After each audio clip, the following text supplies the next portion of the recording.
শনিবার রাত ৩টা।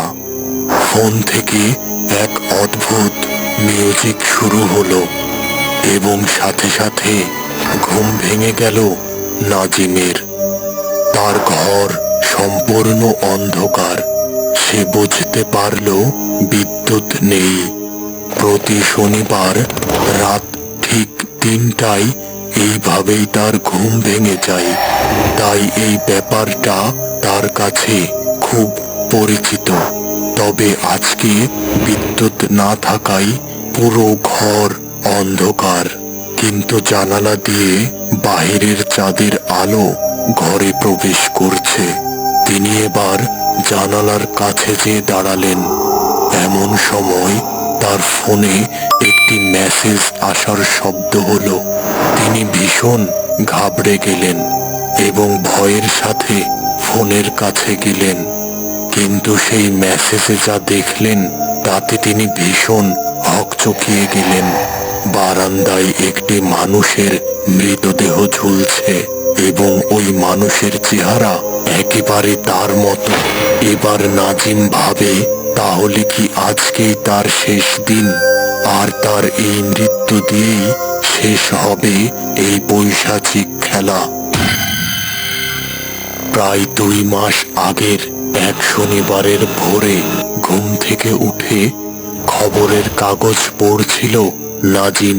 এমন সময় একটি খবরে তার চোখ আটকে যায়। তাতে লেখা ছিল, এক পুরনো আমেরিকার অ্যান্টিক মোবাইল নিলাম করা হইবে। যারা আগ্রহী তারা এই নাম্বারে যোগাযোগ করুন। এখানে বলে রাখা ভালো, নাজিমের পুরনো দিনের জিনিসের প্রতি ঝোঁক সেই কিশোর বয়স থেকেই। এখন তার বয়স বেড়ে গেলেও পুরনো সেই ঝোঁকটা রয়ে গেছে আগের মতোই। তাই সে এই বিজ্ঞাপন দেখা মাত্রই কাগজে দেওয়া নাম্বারে যোগাযোগ করল এবং জানতে পারল তাকে কোথায় যেতে হবে। এর পরের শনিবার বিকেলে সে ওই স্থানের উদ্দেশ্যে রওনা দিলেন। জায়গাটি ছিল শহরের একেবারে শেষ সীমানায়।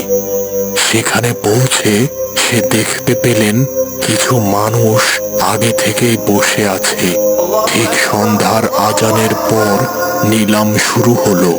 তখন নাজিম প্রথম ওই অ্যান্টিক ফোনটা বাস্তবে দেখতে পেল এবং সেটি কেনার জন্য মরিয়া হয়ে উঠল। অনেক দাম কষাকষির পর ২,০০০ টাকার বিনিময়ে অবশেষে নাজিমের হাতেই উঠল সেই আমেরিকার অ্যান্টিক ফোনটি।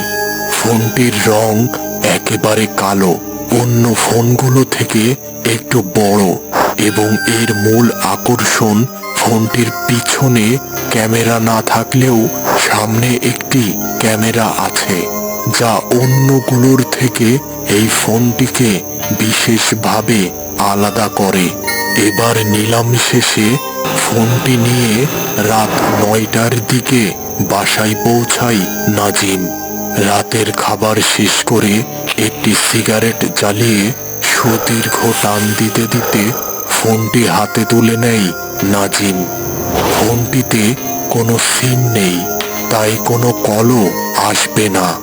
তবে ওই ফোনটিতে রেডিও শোনার অপশন ছিল। তবে তিনি একটি বিশেষ ব্যাপার জানতে পারেন, তা হলো প্রতি শনিবার রাত ৩টায় এই রেডিওতে কেবলমাত্র একটি চ্যানেল আসে এবং সেখানে মানুষের মনকে মোহিত করে রাখার মতো একটি মিউজিক বাজে। আর ওই মিউজিকটি বাকি রাতটুকু নাজিমকে মোহিত করে রাখে। সে ঘুমিয়ে থাকলেও ঠিক রাত ৩টায় একাই তার ঘুম ভেঙে যায় এবং সেই মিউজিক একাই চালু হয়। তারপর যখন সেই মিউজিকটি থেমে যায় তখন শুরু হয় এক পৈশাচিক খেলা। তখন সিমবিহীন সেই অ্যান্টিক আমেরিকান ফোনে একটি ব্যক্তির নাম ও তার মৃত্যুর সময়কালের ছবি সহ মেসেজ আসে ৯০২ নাম্বার হতে। পরদিন সকালে সেই ব্যক্তিটির ঠিক ওইভাবেই মৃত্যু হয়, যা রাতে মেসেজে নাজিম দেখেছিল। এভাবেই এতদিন চলতে থাকে একের পর এক মানুষের মৃত্যু। গত শনিবার নাজিম দেখেছিল তার বাড়ির দারোয়ান লিমন শুকলালের একটি ছবি সহ মেসেজ। সেখানে সে বাড়ির ছাদ থেকে পড়ে যাচ্ছিল।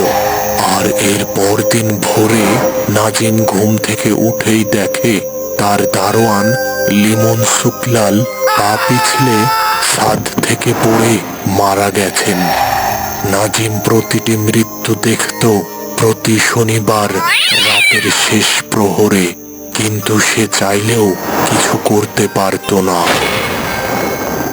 কতবার সে চেষ্টা করেছে ওই অপয়া ফোনটির হাত থেকে মুক্তি পাওয়ার, কিন্তু ফোনটি সে যেখানেই ফেলে আসুক বা যতবার ভেঙে ফেলুক, বাসায় আসার পর সেই ফোনটিকে আবার তার বিছানায় দেখতে পেত। তাই আর সে এখন এইসব বৃথা চেষ্টা করে না।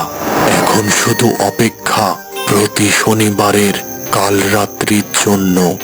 কিন্তু এই শনিবার সে মেসেজে তার ছবি ও নাম দেখতে পায়। আর এখন এসব ভেবে সে ভীষণ ভীত ও চিন্তিত হয়ে যায়। শেষ রাতে নাজিমের বাড়ির পাশ দিয়ে যাওয়া কিছু পুলিশ এক বিকট চিৎকার শুনতে পায় এবং তারা দ্রুত নাজিমের ফ্ল্যাটে এসে দেখে নাজিমের মৃতদেহ বারান্দায় ঝুলছে এবং মেঝেতে একটি কালো রঙের ফোন পড়ে আছে।